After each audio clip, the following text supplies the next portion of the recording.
Hello, guys. It's a very beautiful morning from my end. My name is Tabs, and welcome to Tabs Hope Hub channel. As usual, our main and our big agenda is to encourage people out there, to give them hope, and to tell them there is giving up. It's not an option. So, in case you're going through a hard time, in case you're going through something, and you feel like you cannot, you don't desire to see tomorrow, we are here to tell you, please keep fighting. Hang in there, your tomorrow will come. It could be today, it is your 11th hour, and tomorrow it's gonna be a better day. So definitely no room to give up. Today I have my friend again, you all know her. Mom Severin from Mom Severin. So, and please, after this, please go and subscribe and support her in her YouTube channel. And with that, please allow me to let her introduce herself. Thanks, Tabs. Hi, guys. This is Mom Severin from Mom Severin Show. I'm very happy to be here again. We discuss one or two, maybe we can help one or two people, and we push this life. This life is not that easy. We have to be strong, to encourage one another. We move on because that's the only thing we can do in this life. All right, asante sana, Ma'am Sivarin, and thank you again for gracing my show. Today, guys, we are going to talk about securing our family, securing our kids, and it's funny, like the way we talk about these things. You know, we have to look at how we used to live before, how our parents lived before, the things that have changed, because we are definitely living in a very different world. Things are happening, and like we're saying, life has no balance. Today you are very healthy, you're very okay, but tomorrow you could be someone very different. And again, but we're talking about preparing for tomorrow, planning for tomorrow. Does not mean like we are like kind of, I don't know how to say it. Esigodhetha gwĩtagwo atĩa? I don't know, but it's like you are prophesying or just preparing you are like maybe you'll die tomorrow. Yeah, actually, end. exactly. Essie got it right. It's not like you prophesying your death, or you prophesying you're not gonna be there tomorrow, or you prophesying that you're gonna be sick. Guys, we have to, we were raised very different with a very weird beliefs, and whereby people have this fear of writing a will. People have a fear of buying some things because, like, oh, if I buy that, I'm gonna be sick. No, and guys, if for those people who are dying today or tomorrow, it's not that they never prayed to live a long life.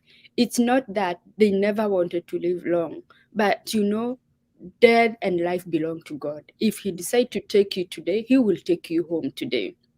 And having prepared your family, having secured your family, does not even mean you're dying. Yes. We have seen people who wrote their will long time ago, and today, you just keep changing, because nobody, for sure, nobody knows about tomorrow. Do I want to live long? Absolutely, yes. I want God to bless me with so many years. But again, when His time come and feel, you know what, I need tabs today. What am I gonna do?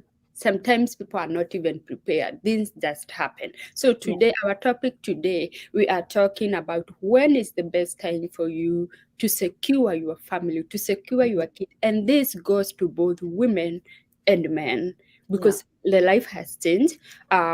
We have people who are living happily single. They have children. And as a single mom, when do you think is the right time for you to secure your kids? And as a single father too, because we have single dad, when do you think it is the right time to secure your children? As a married couple, when do you think it is the best time for you to secure your own self and your family? So guys, in case you're gonna watch this, in case you have a comment or any suggestion, any opinion, please comment right here and we will discuss your point. So Elsie, And because I know you are a single mom, but definitely I still believe one of these days God will bless. I know you have a lover, and I still believe definitely, tundakuja kukula mchele. But Mhm. so far as for now, because right now you are, let's say you are a single mom of two Yeah. boys. Mm. What do you think about securing our families or our kids? Tabs, that's a very, very important point. And I think all of us, Mhm. married, single, we should put that thing in, we should put it down that In writing. Mhm. we don't know about our tomorrow. Yeah. Or even right now, we are here. We don't want our kids to be fighting afterwards. Or maybe they suffer just because an uncle or an auntie came and just took everything because there was nothing written down like Mhm. this and this and this belongs to this person and this.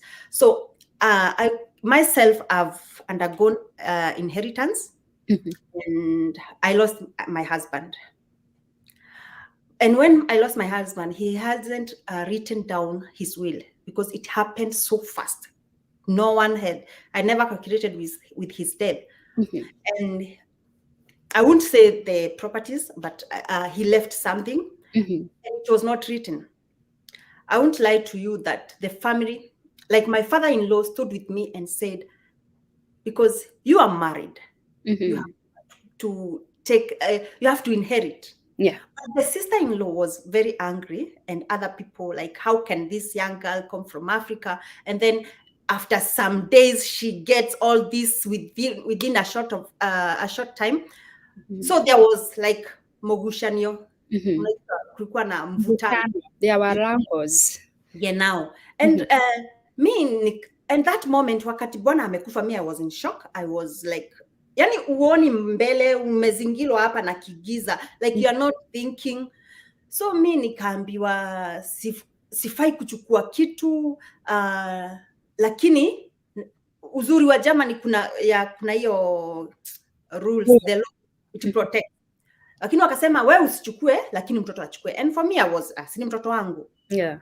So nikabisi kuwa na big deal. Shida ingekuwa kama ingekuwa Kenya, I think hata kama kuko na law, I think zingeenda. Yeah. So mi nikaenda nikasainia mtoto wangu. So mtoto wangu akachukua vitu za babake. Kila kitu iko chini ya jina ya mtoto wangu. It's his properties, and lakini ni mimi ziko under my care. Ni mimi naweza everything ni mimi nasainigi. Kama kuna mtu amekodishwa hiyo nyumba, anahama, anaingia rent, everything zinakuja kwangu. But right now I'm alone. I also think I even don't calculate with my death, but I learned something. Mhm. I don't want someone to come when I'm not there, and then because I did not put everything on document. Yani Mhm. mtu asukume watoto wangu, like watoto wangu ni waache wakisafa. Na saa hizo you have worked so hard, you have your properties, you have your rentals, you have your maybe your cars, you have, and then watu wengine hata wenye ujui, because zinachukuliwa na relatives, zichukuliagi na Oh, watu wengine. Relative ndio wanakuja wanachukua gari na inaenda, mtoto yeah. wako atakuwa homeless. Asi ni kukat kidogo. Saa zingine even the government, and especially not from this developed country, but a place like Kenya, the government will take it away. Because let's say if you had money in the bank, the family didn't know anything about it. Who gonna benefit from that? If you had a piece of land sitting somewhere that your wife and your kids knows nothing, or even your own brothers and sisters knows nothing about it, then it's definitely become government property, and yeah, it will be taken. Yeah, so from that experience and what I've been seeing, like kids wamamas or widows, they are left struggling. Yani mtu alikuwa na boma yake, anafukuzwa, anaanza kwenda kukomboa, ana watoto wake, ni atajipelekea shule. Yani hiyo situation inaniamusha hapa. I have to put my things clear. In writing. Not that because I'm dying. No. But it's because of my kids. Mi sitaki watoto wangu wateseke. Mm-hmm. Na saa hizo haki umepigana miaka yako yote, umesave, kuna vitu, then watoto wako anakuwa chokora, which is not good. So for me, from there I decided, I opened, wacha niongee tu, it's okay. I opened an account for my kids. Every mtoto namwekea kakitu kila mwezi. Sasa that's also a way of kumwekea kakitu kando, a way of securing his future. Akifikisha 18 maybe ile nitakuwa nimemsevia kwa hiyo account yake, mtoto wangu ataweza maybe driving license in Germany, it's very expensive. Kagari kake ka kwanza si lazima yeye ajinunulie kile kitu umemsevia hiyo miaka 18. Mtoto wako anaweza anunue kagari kake ka kwanza. Or not only that, even to kuandika your belongings, watoto wako ama bibi yako ama your husband, wacha ajue kenye uko nacho kwa account ama mali yako, wacha wajue, wacha kuficha. Hizi masirisiri si mzuri, finally vitu zinapotea. Oh yeah. Na saa zingine actually, saa zingine as you know, things changes. Like we're talking today, tunaongea sahi, but sometimes things happen, accident happen. Unajipata you are alive, you cannot talk, you cannot do anything for yourself. And at that moment whereby you're not even able to talk, you're still alive, yes. You have money, you have businesses that your wife does not even know where these businesses are. Businesses zako zote zinakuliwa na nani? There's people you have employed because you are in this, technically, you are alive. Yeah. But something happened. Maybe you are in a hospital bed, uko bedridden, maybe hata nyumbani, so you cannot talk, you cannot say anything. So even the money in the bank, your wife cannot even access it. You can't. Your wife, yeah, by then she can't even pay for your bills. No. Maybe, yeah, in hospital because she knows nothing. Yeah, so unapata like uko homeless, you've been taken care of, but hamwezi afford hata tunda moja. And it's not that you don't have. You have just because you didn't open your mouth. The secret, like you decided to keep those secrets to a point whereby maybe saa zingine inafika hata yeye Mungu anasema na wewe kula ujeuli yako. You know what I mean? I'm not saying that is what happened, but sometimes, you know, why would you let even your own self suffer? You have something. You will find out like a man has like 10 businesses or even 5 or even 3, but the wife only knows of one business or even none. Kuna mtu atakwambia mimi nimeandikwa na so and so, and that biashara ni yako. Imagine telling your wife this biashara sio yangu. So even when you die, the wife will not even bother going to that shop or that store or that garage because for her, she knows you are like you are not the owner. Yeah. So and why would you have so much? Why would you have sleepless night? And I'm talking to also those people in America. Like, why would you be having 3, 4, 5 jobs? Unachapa masa.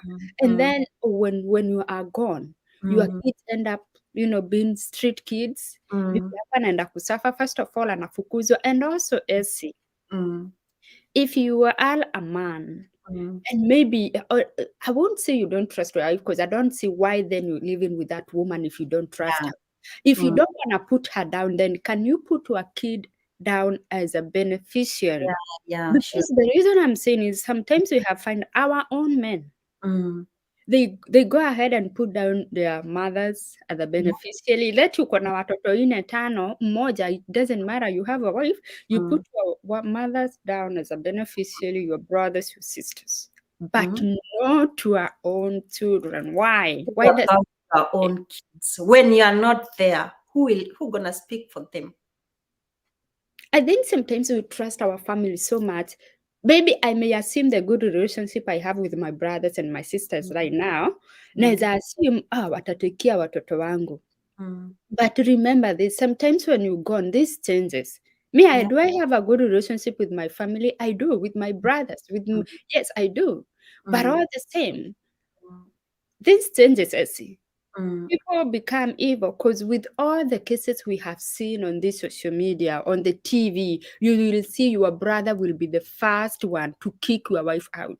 Your brother will be the first one to take what we have been working so hard for you, for your children.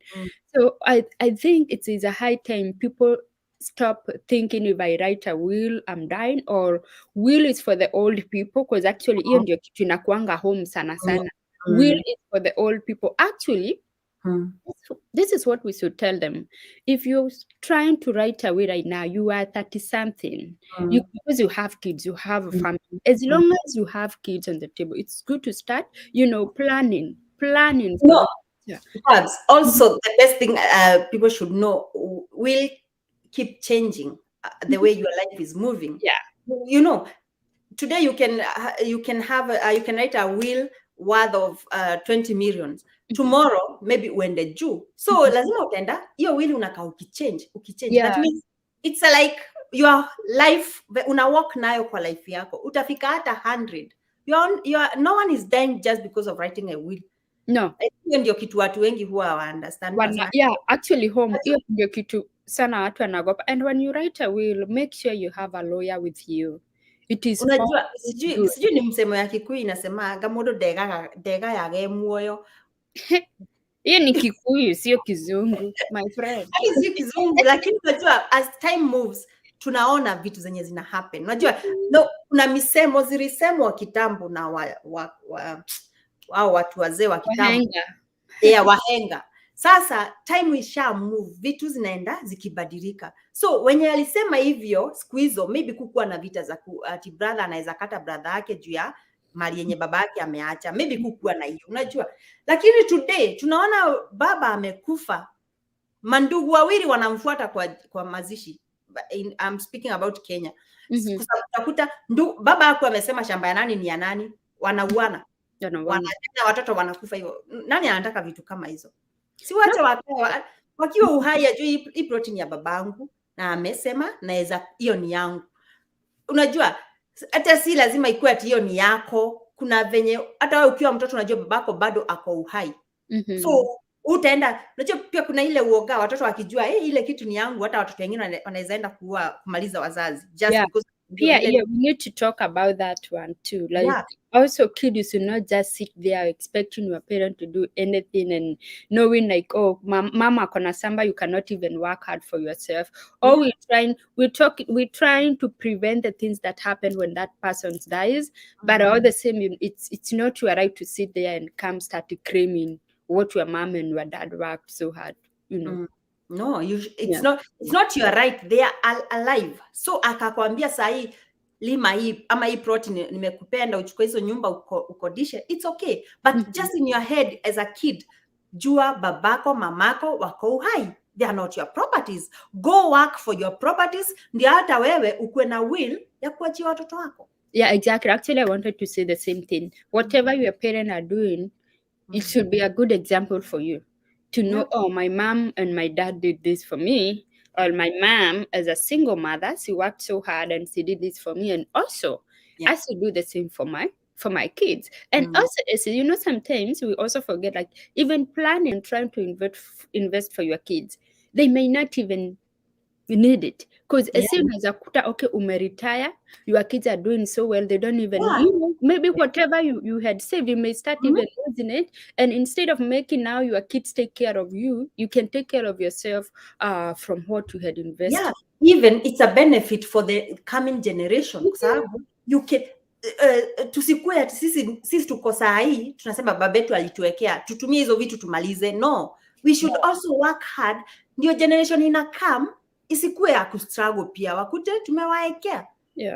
That's how we should think. Kwa sababu wengine ukipatia saa hii, mtoto mwingine akipatia na babake saa hii, babake amwambie hii gari ni yako, sikufichi, maybe itazunguka wiki mbili gari ishaisha. And let me ask you, Essie, and allow me to ask this because ndio mtu mwingine asome na hii, and because you are a widow, and whatever happened to your husband, like opened up your eyes because of the family trying to take what a husband had worked for. Do you think if that thing never happened, you would not be seeing things the way you see them right now? If it never happened, I'm telling you the truth. So you are a good example, like you have gone through something.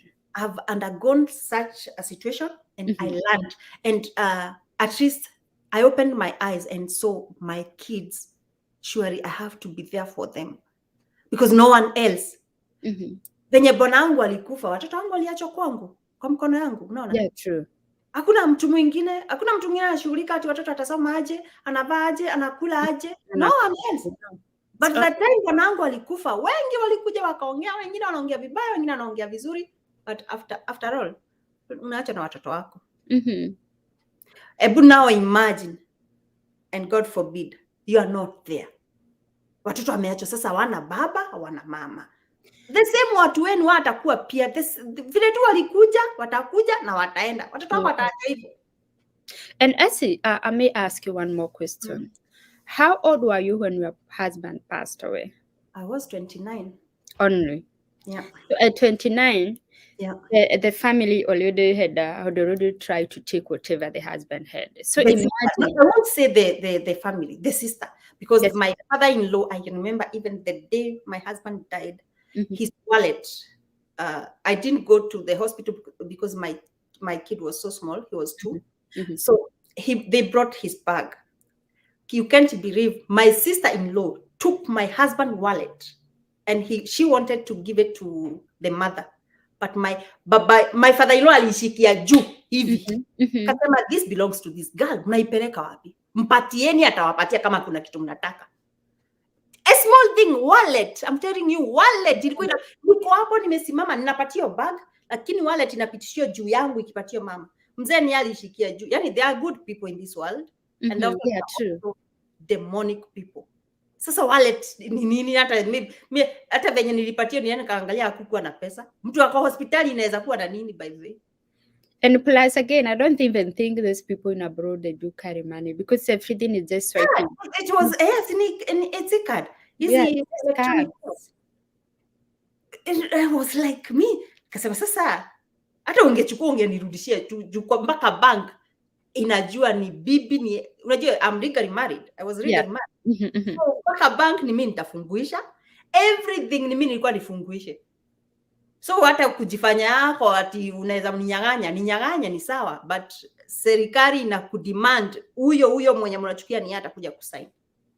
So women, not only women, even men, they undergo, wakati partner wako amekufa, watu hupitia vitu zingine mpaka ujue uongee na nani. Yeah, And it is true. Yeah, it happens. uongee na nani. Ukiongea tena unaambia unaongea vibaya kuwahusu, but they did.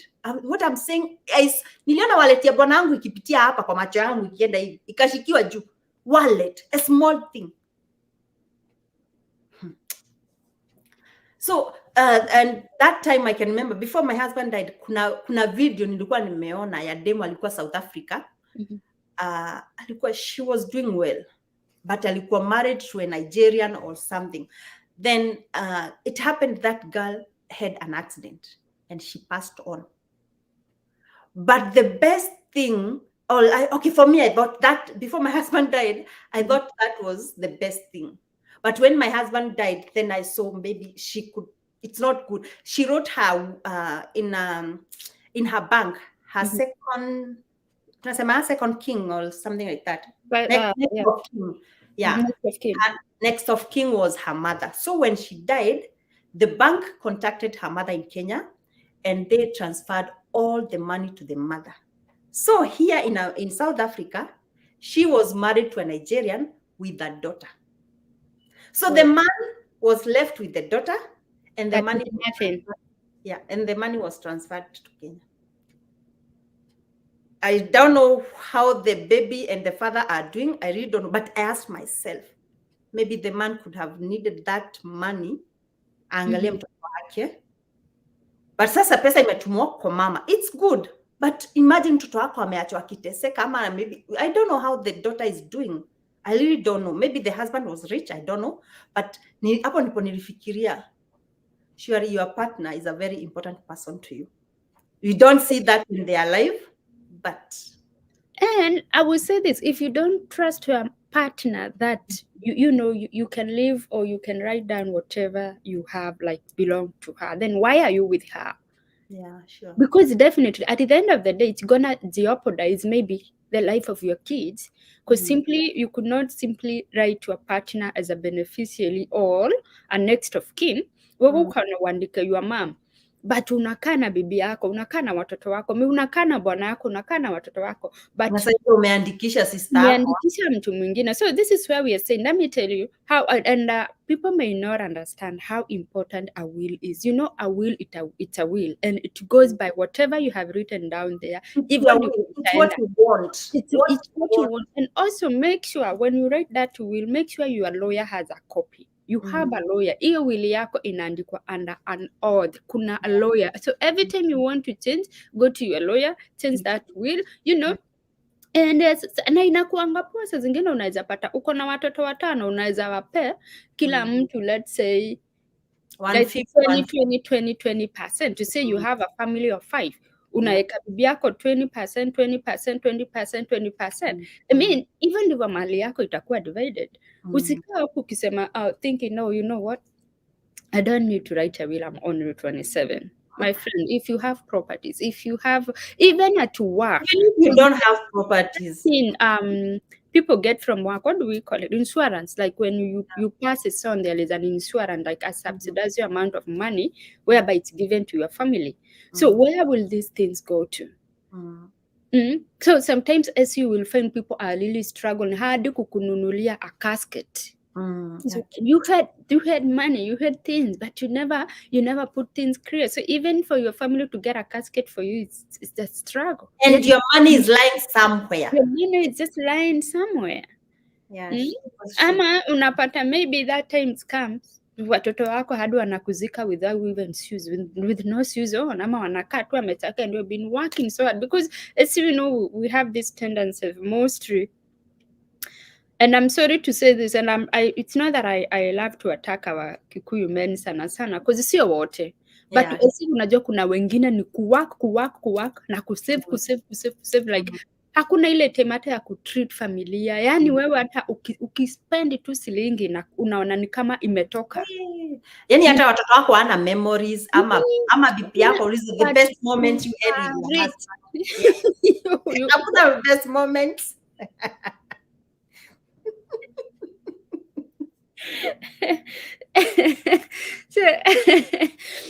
Do you know by the way kuna watu wako hivyo? Unaweza mtoto best moment walikuwa nayo home na babake ama mamake, anatafuta anakosa. Ama saa zingine mtu anakufa, mnaletewa vitu mko zile za what tulisuffer when we had all these things in the back. Ama when my dad had and actually I say for those people who watch, like inakujanga yearly in Kenya, whereby the banks huwa wanasema we have billions of money sleeping in the bank. Wenyewe tunaona walikufa, but nobody is screaming this money because they don't know. Because they see. And there is this time I went to when I was in Kenya. That was way long before I came to the US. I went to see another lady from Greenspan, huko Komarok. And there was, when alikuwa na to escort kwenda kwa stage, there was this huge building, flat, I think ilikuwa na ghorofa 5, huge, nicely done. And the lady started talking about it. It was me and my sister, and we were like, oh, where is the owner? The lady said, like, people says the owner died and the family didn't know. Yani hiyo flat imejengwa ilikuwa tumebakisha finishing. And now the lady said this building has been lying here for years now because the owner died and the family didn't know there was something like this going on.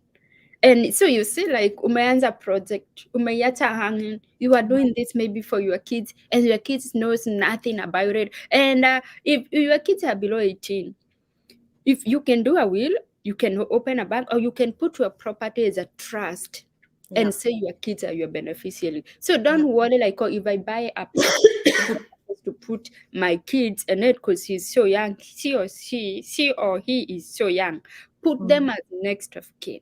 Put them as beneficiary. Put your husband. And if you don't trust your husband, then I don't know why you're doing with that. Why are you married? Why are you married in the first place? And will you be okay when you are gone and he's ameachwa na watoto wako? Imagine. You know? So I think we should also stop pretending like we're just maybe somewhere kudanganya watu uko happily married and we're not. Then when things happen, then vitu unajikuta uko peke yako, unajipata watoto wako wanasafa. Because this thing is happening to both couples. Unapata mwanaume hatrust bibi yake, ndio anaandika vitu zake zote mama yake. And you're forgetting anything you have written like, let's say anything you have written down as your mom being a beneficiary, please know that thing belongs to your siblings. Because you have a right to come and say, kitu belong to our mother. Let me tell you. And by the way, Essie, this is a very, very important thing Mm, for people to think about it. If I write my mom right now as a beneficiary, mm, right? mm. And if I happen to die tomorrow, my siblings wako na right ya kuchukua ile kitu. Yeah, of course, ni ya Ni mama. majina yao niliandika mama yangu niye beneficiary. So initially it Mm. belonged to my siblings. Yeah. And maybe I have kids. Yeah, Maybe I imagine. have my own kids. Mm. The same case applies to the husband. Umeandika mama yako ni beneficiary. Just to know, in case those of yours closest today, Yeah. whatever you wrote, like your mom is a beneficiary, that thing belongs to your brothers and Yeah. your sister. Because whatever belongs to your parent belongs to your siblings. Yeah. So And be the law very itawaka careful. kulingana na wili yako. Yeah, imagine like imagine ati nimekufa saizi kitu yote nilikuwa nimeandika mama yangu umechukuliwa na brother zangu na sister zangu, Imagine, yani and kuna watoto. behind. And It's- nobody can argue about that. It's written as kama hiyo kesi umetuambia ya South African lady when everything went to her mom, then who Yeah. benefited from that? Her Yeah, the mother. mother and siblings. But she had her daughter who Yeah. needed to be taken care of. Mhm. The daughter mwenye hata sijui hata wa leo tujui ya Yeah, and also there is before we close, because I see we are about to end this topic. Sometimes it is you can also put down like Essie, you know, when you are a mom and you're raising your kids, you tend to know who my kids are. You Yeah. get to know, if my kids get to know I have this amount of property, wataikunywa yote, even when I'm alive. Yeah. Some parent, and I have seen it happening, you may even write a will and say mali yangu itagawanyishwa 10 years after I'm gone. Yeah. You know why? By the time maybe you die at 70, your kids are in 50. That means then by the time at 50 wamejiweza, wako na familia zao. So by the time wanapewa hiyo mali at after 10 years, the only money or what you had for them will be used, maybe watatumia hiyo mali kupeleka watoto wao campuses, you know, kuwafanyia vitu kubwa kubwa. Because I came to Rwanda, I was like, oh wow, this is a friend that I know. Yeah. The dad had so much property in Buruburu. And a friend of mine told me, you see all this property, baba yao alikuwa ameona who my sons are. Aliacha will akasema property yangu itagawanyishwa after 20 years after I'm done, after I'm gone, after I'm dead. And that friend of mine told me he did a very good thing, because you see now they're about to do the subdivision. And you know, hizi sia zote hawa vijana ukiwauliza sasa hivi wanasema dinake mwana kiradhi campus. So whatever I will get, I will pay for their colleges, for their campuses and all that. So there is ways out, guys. Don't shy. If you buy that plot, and especially wasichana wenye wako gaf, tutakuja kuongea juu yenyu next Sunday. Those who are outside the country, Saudi Arabia, Iraq, Qatar, nini, tumeona mnatumiwa sana. Mnatuma pesa nyumbani mbaiwe property. Then when you go home, unapata the property was put under someone else's name. Even your name was not there. And let me tell you, do not be lied to by anyone that because you are outside the country, your name cannot be. It can be. Send a copy of your KRI, send a copy of your ID, and your name will appear on that title. Yeah. So do not let any family member lie to you. Oh, because you're not in Kenya, let me put my name on it. No. Don't let anyone lie to you. Don't send those boyfriend. And if someone has not married you, and now Essie also getting married regularly.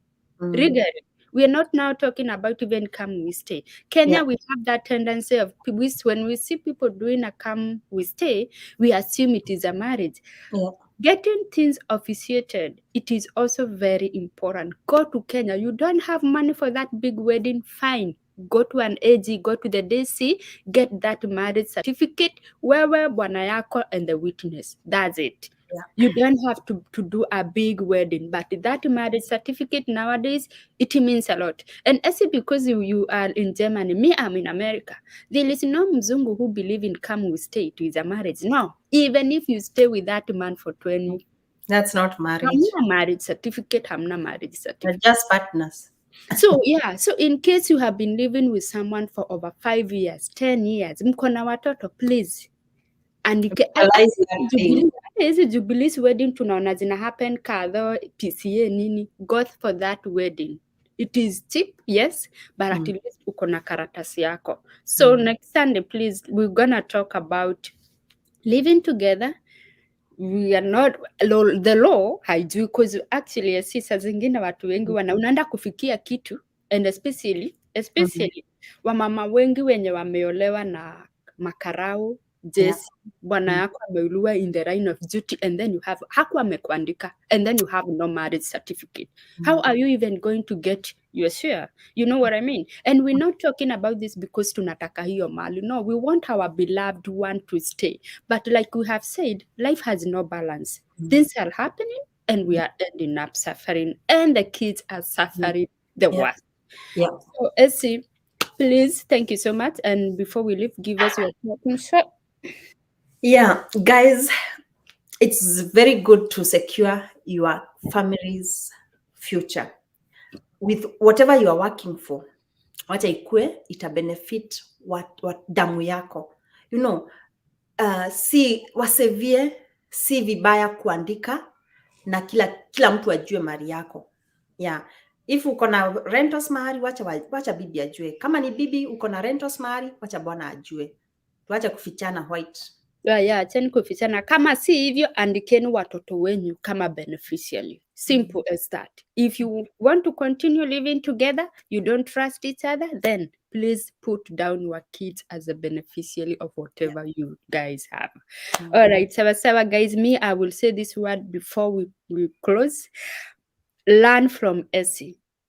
She became a widow at only 29 years. And Essie, I'm trying to imagine, if you were in Kenya, you would not have gotten anything. You would not have gotten anything. The good thing with this developed country is they have a respect for that marriage certificate. If you marry to someone, it definitely become anything you have belong to your wife, and everything the wife has belong to the husband. So I will say, if you're out there, you are a single mom, you are young, please do not wait until tomorrow. Please, it is a high time you as a couple start sitting down, start saying, you know what, we need to jipanga in case our tomorrow life changes. In case I get sick right now and I'm not in a position to talk, can you go and buy me a fruit? Because tuko na pesa kwa bank, you know what I mean? Yeah, that is being open, you know, because it is important. Sioni ni kwa nini mnafichania hoitu na mko married. And whatever you have, na nimesema tena, if you don't feel like you can trust your partner so much, then whatever you have, please write your kid as your beneficiary. Usitegemee also let your partner know. Let him know or let her know. Yeah. Kuna hii mali na kuna hii mali, lakini si yako, ni ya watoto. Exactly. And have a lawyer, but let that copy, weka copy and give, let your lawyer has a copy. And in case uko na siblings wenye unaamini, unaweza kaa tu ukimentioningi igigako roitariho, you know, there is something, go to a certain lawyer, because pia lawyer kwanza Kenya bado si watu wa kuaminika sana, wanaweza geuza mambo, but all the same, please. But that copy, you can do a photocopy and give it to your wife or to your kids. Wakwe wako na hiyo copy, so hata hakuna kuulizia lawyer ni mgani. Just keep it in the house, like you will know, because you know when someone's die, if you're a single mom, najua nyumba tu itapekuliwa na itapatikana. And again, also, you know, tunakuanga na ile fear ya to tamper with someone's will. So as long as you have it, you are safe. So guys, thank you so much. Continue subscribing, continue sharing. Let us continue educating and empowering each other. You know, like we have said, life has no balance. We're living in a very different world. And until next time, have a very beautiful and a blessed Sunday. I love you all. Goodbye. Goodbye.